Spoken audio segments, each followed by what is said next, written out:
เนี่ยปักขีคานี่แหละนี่ที่คนบอกว่าหน่อยนี่เป็นขีคาไทยมาเป็นขีคาไทยมาเป็นท่ารับใช้มือนี่ปักขีคาจะเป็นเครื่องบินนี่คือตัวเครื่องบินนี่คือเครื่องบินนะครับเครื่องบินประเทศไทยเมืองไทยนี่เห็นบ่นี่เห็นบ่ปักขีคากับพี่มันแยกเป็นเครื่องบินโยนะครับพี่น้องนี่ฮะเอาบักมนุษย์ขำนะบักมนุษย์ขำมาดูถูกไปว่ามาเป็นขีคาไทยมาเป็นทาสคนไทยมือนี่ปักขีคาสิขึ้นเครื่องบินให้เบิ่งมีปัญญาบอ15 ล้านบาทครับพี่น้องโอ้ยครับเมื่อให้เฮ็ดอีกแล้วครับเครื่องบินเข้าครับผม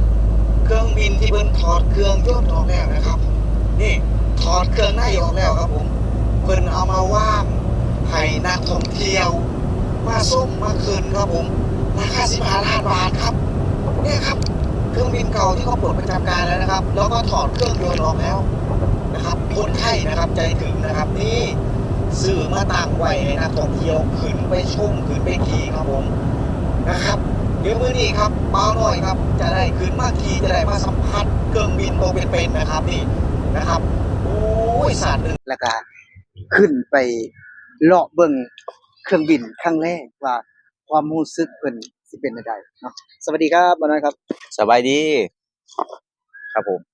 คือจังเมื่อวานน่ะเห็นบ่าวน้อยอะนะได้มีโอกาสไปจับตั๋วเครื่องบินอะนะแล้วแบบว่ามาให้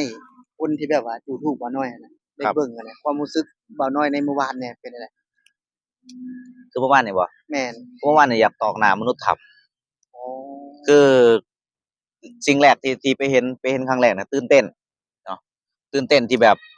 คือความฝันของหลายๆคนนั่นแหละที่อยากขึ้นเครื่องบินแม่นๆๆได้ขึ้นเครื่องบินแต่เมื่อวานก็ได้ขึ้นจริงได้ขึ้นจริงๆแล้วก็เราก็อยากอัดคลิปถ่ายทอดให้คนที่มาเว้าหยอหยันมาเว้าดูถูกเราว่าเรามาเป็นขี้ขลาดมาเป็นทาสนะเราก็เลยอยากตอบโต้เขาว่าคันเป็นขี้ขลาดเป็นทาสมันสิใช้ชีวิตแบบนี้ได้บ่นะอ๋อสิได้มีโอกาสนั่งเครื่องบินแม่น เนาะบ่แม่นราคา100 200เด้เนาะที่มีราคาราคาหลักพันล้านหมดแล้วเครื่องบินน่ะเครื่องบินนะเครื่องบินราคาเป็นพันล้านหมดเลยน่าจะหลายพันล้านด้วยแหละเนาะแม่นแล้ววันนี้หันบ่น้อยก็เลยได้อัดคลิปตอบโต้เนาะเพราะว่าหลายๆคนนี่มักจะคอมเมนต์เวลาเราย่องเมืองไทยแหน่เนาะสมมุติว่าเฮ็ดงานได้เงินเดือนออกเราก็มาอัดขอบคุณประเทศไทยที่แบบ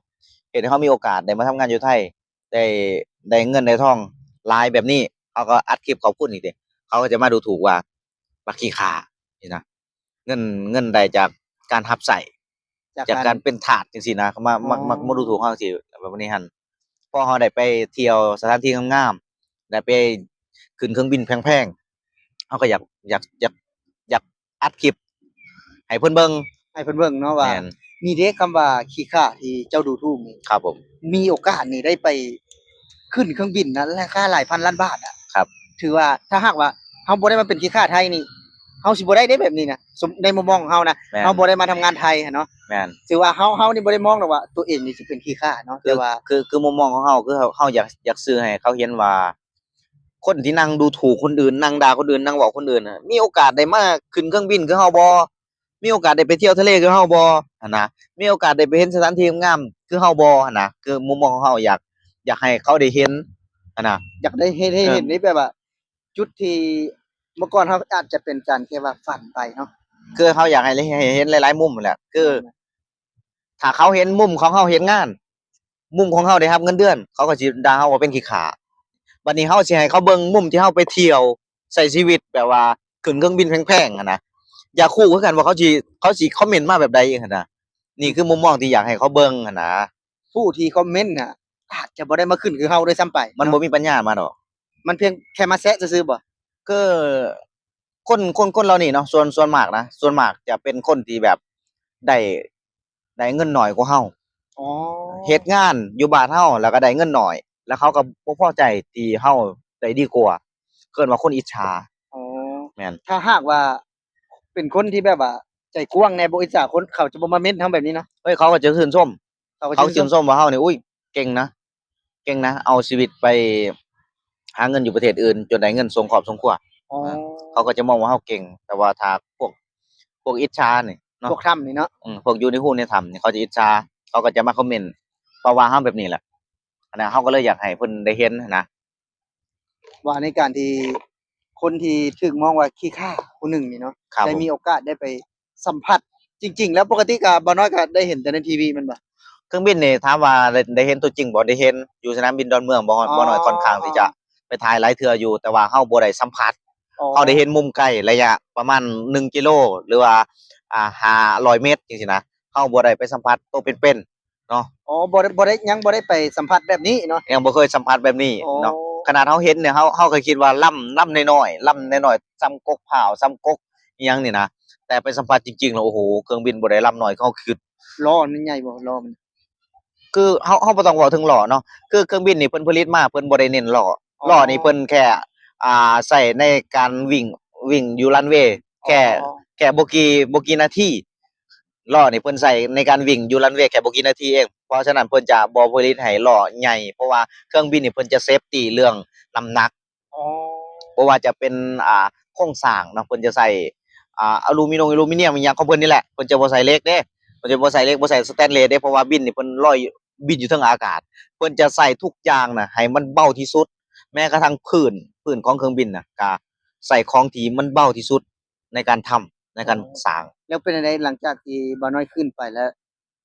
ออกตัวนะบ่น้อยตื่นเต้นบ่ในมื้อนั้นเมื่อวานเนี่ย อ่าถามว่าตื่นเต้นนี่ก็สุดที่จะตื่นเต้นแล้วเนาะแต่สิ่งที่ตื่นเต้นไปกว่านั้นก็คือที่บ่น้อยเห็นแบบแรกเลยนะซื้อเครื่องบินเก่าในราคา15ล้านมาเฮ็ดร้านกาแฟนะ อ๋ออยู่หม้องหั้นเลยบ่ แม่น อ๋ออยู่สนามบินบ่หรือว่าจังได๋ มันบ่แม่นอยู่สนามบินอันนั้นมันสถานที่ท่องเที่ยวสถานที่ท่องเที่ยวอยู่ภูเขา อ๋อ บ่แม่นอยู่สนามบินเด้เครื่องบินที่จอดที่บ่น้อยขึ้นเมื่อวานน่ะอยู่ในภูเขาอยู่หลืบของภูเขาเนาะใต้ของภูเขาหั่นน่ะเขาไปเฮ็ดเป็นแหล่งท่องเที่ยว เวลาคนที่ไปเที่ยวจังหวัดชลบุรีศรีราชานี่จะมองเห็นแต่ไกลเลย คือแบบไผผ่านจุดๆนั้นมันจะมองเห็นเครื่องบินเลย จะมองเห็นเลย เพราะว่ามันอยู่เทิงเด้อยู่เทิงถ้าเฮาแบบจะขึ้นไปเฮาก็ต้องขี่รถขึ้นไปนั่นน่ะ คือบ่น้อยไปเมื่อวานเนี่ยไปแต่ไสไปไสนั่งรถส่วนตัวไปบ่หรือว่าไป นั่งรถส่วนตัวของ FC พาไป อ๋อคือเมื่อวานเนี่ยน่ะไปนั่งเครื่องบินจริงบ่คือว่าเครื่องบินจำลอง เครื่องบินจริงเครื่องบินอีหลีนี่แหละเครื่องบินราคาหลายพันล้านนี่แหละแต่ว่าเมื่อวานเนี่ยเป็นเครื่องบินที่บ่น้อย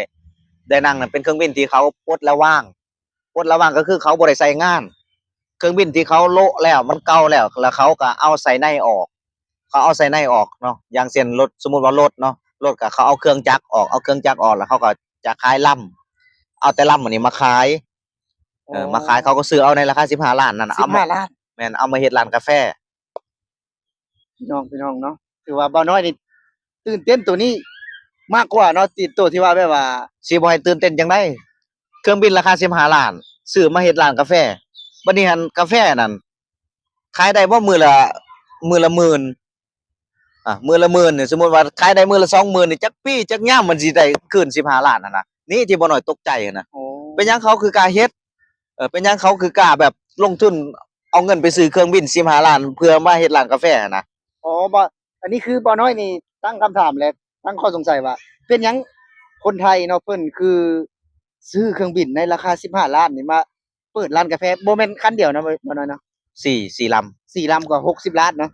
ประมาณ60ล้าน 60ล้านพี่น้อง 60ล้านแล้วบัดนี้หั่นในการแบบบรรทุกมาเด้บัดนี้ลำเลียงมาเด้แล้วสิมาตั้งมาเฮ็ดมาเฮ็ดพื้นเฮ็ดฐานเพื่อสิให้ตั้งให้เครื่องบินมันอยู่การในการลงทุนบ่แม่นน้อยอีกสถานที่หม้องนั้นน่ะ ในสถานที่หม้องนั้น สถานที่หม้องนั้นแล้วก็สิมารีโนเวทให้มันเป็นร้านกาแฟอีกทางในก็บ่แม่นน้อยอีกหั้นน่ะนะครับมันมากกว่า60ล้านเด้บัดนี้ นี่บ่น้อยจักซื้อว่านี่บ่งบอกถึงความรวยบ่หรือว่าจังไดบ่น้อย แม่นความรวย1น่ะความรวยของเขา2นี่ก็คือความรัก อ๋อ ความรักศาสตร์รักสิ่งของเขาอะน่ะคือ สิ่งของที่เป็นไทย แม่นคือบ่ทิ่มให้บ่ทิ่มให้มันเก่าทิ่มซื่อๆหั้นนะสามารถเอามารีโนเวทให้มันเป็นร้านกาแฟได้อะนะ อ๋อคือเมื่อวานนี่ไปฮอดชลบุรีผมวัน ไปฮอดระยอง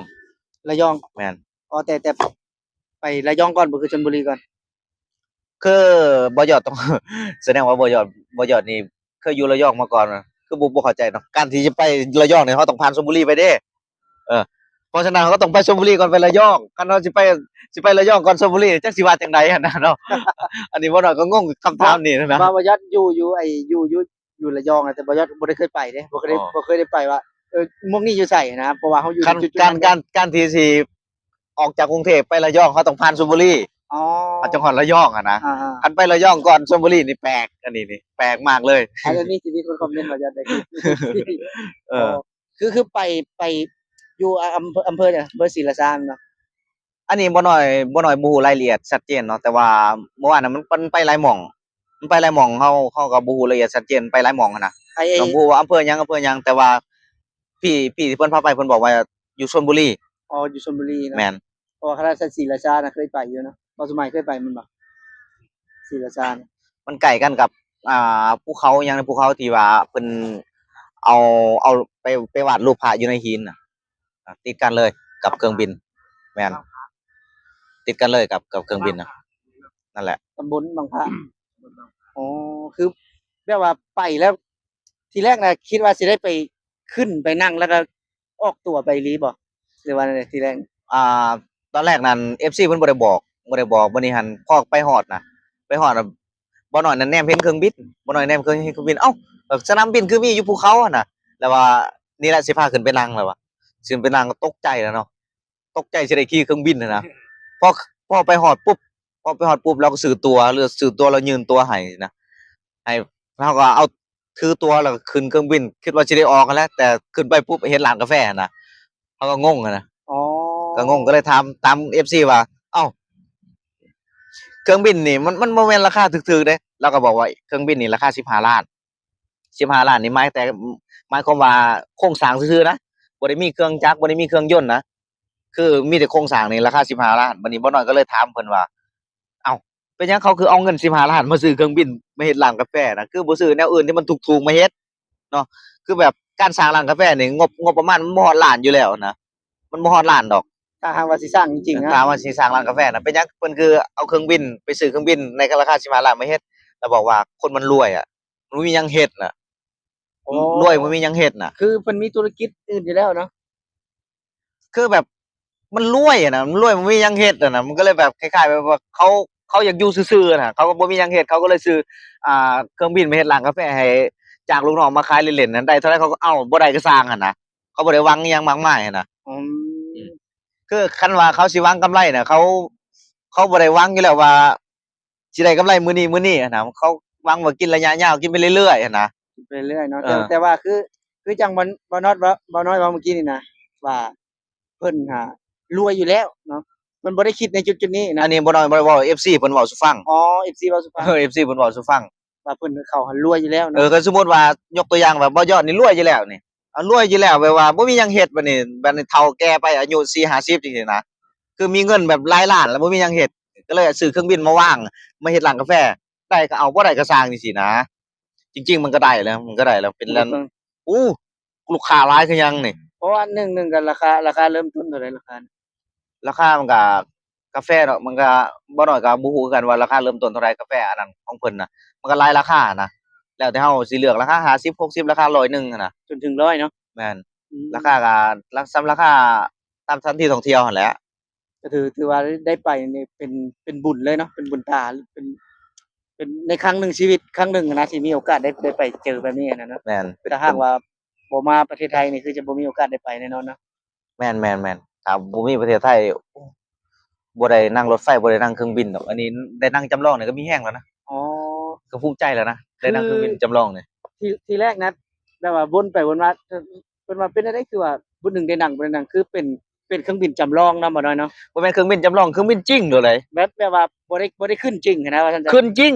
ขึ้นจริงอีก ขึ้นจริงนั่งจริงเลย แต่ว่ามันแค่มันบ่ออกโตไปซื่อ อันนั้นแหละก็จังว่า เออ มันบ่ออกตัวไปซื่อๆเนาะ เครื่องบินจริงเบาะจริงๆเบาะจริงๆขนาดเสื้อนักบินเขายังมีขายนี่หั่นน่ะเสื้อนักบินของแท้ของจริงน่ะ แล้วบ่น้อยก็ได้เข้าไปข้างในเนาะ เขาจริงเลยแหละเขาเป็นห้องคนขับพุ่นห้องของกัปตันพุ่นเขาเบิดเลย มีกัปตันจริงบ่ฮะ กัปตันโอ้ยไผสิไปนั่งให้เจ้าเบิ่งเนาะเขาก็ไปทำงานเขาแล้วกัปตันเขาก็ไปนั่งมีแต่กัปตันปลดระว่างหั่นแหล้วปลดประจำการแล้วเขาจังเสียน่ะเอามานั่ง อ๋อว้า เราตกใจว่า15 ล้านน่ะซื้อมาขายกาแฟ ซื้อมาทำ